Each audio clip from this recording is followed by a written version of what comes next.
name is Nimki, and this is me. I'm an Indian kid from a story, Nimki, that shows a lot of problems happens in my life. Even it's not my fault. I can't control it and I can't solve it. When children and society took me away from my family, they did not only separate me from my mother, they took away the love, memories, and childhood I should have had. I was only 6 years old when everything changed. When people hear my story, they think it began when I met Teddy, but it starts earlier. Do you remember your family? I kinda remember my mom. I was 6 years old when I taken away. I was just a baby. I don't remember anything. Maybe that's better. This is harmful experiences make a big scar where my mom was ripped away. I need to take her away to the hostel. No, Mom, I don't want to leave you. I want to stay with you. Those places are not my hometown.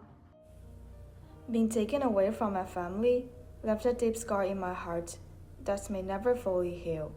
Looking back now, I realized this was a simulation. They did not just separate me from my mother. They tried to separate me from my culture, my community, and my identity. Losing my family was painful enough. Then I met Teddy. For the first time, I felt like I belonged somewhere again.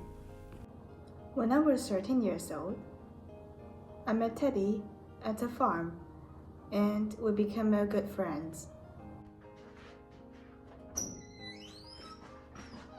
Hi, I'm Nimki. Hi, I'm Teddy. So this is the first time I met Teddy at the farm. Then one day, I sat in the boat when he came over to ask about my drawing and chat with me. Is that your mom? Yes, sometimes I look at her and wonder if she'd even recognize me now. Oh, she's beautiful. You look like her.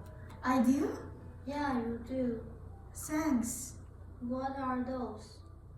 Thunderbirds. Well, my version of them.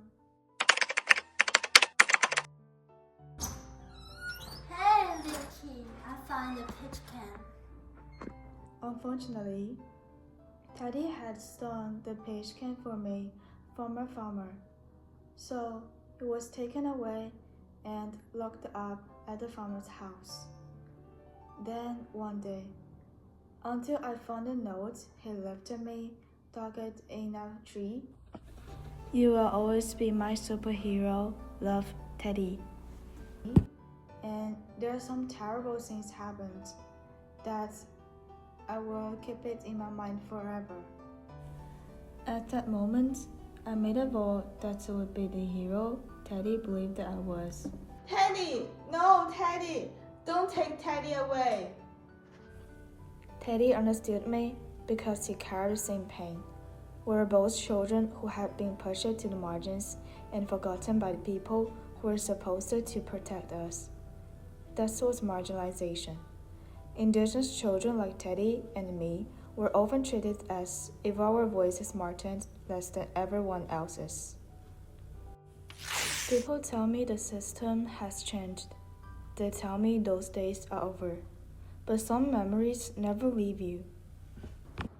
I tried to find my mom, but it's no result. Then I met my husband in 1975 when I moved to the place where I live now. Finally, I got out on my own. I tried to search my mom, but I couldn't find her. Then I met your daddy. How about now, Mom? Right now, a third of our kids are in foster homes. Every family has been torn apart, and every time a child has been taken, I've thought about Teddy and me and my promise. So today, I'll start making sure they didn't. For years, Indigenous families were treated as the other. Our communities were judged without being understood. our voices were ignored, and our families were separated. Even though the system changed, the scars it's left behind are still parts of my life. The trauma ended up becoming part of my story. People always tell me to move on, but how can I move on from losing my family? How can I move on from losing Teddy? And how can I move on from a childhood that was taken from me? The 60s group did not just take children away from their homes. It took our families, it took away memories, and it took away cultures.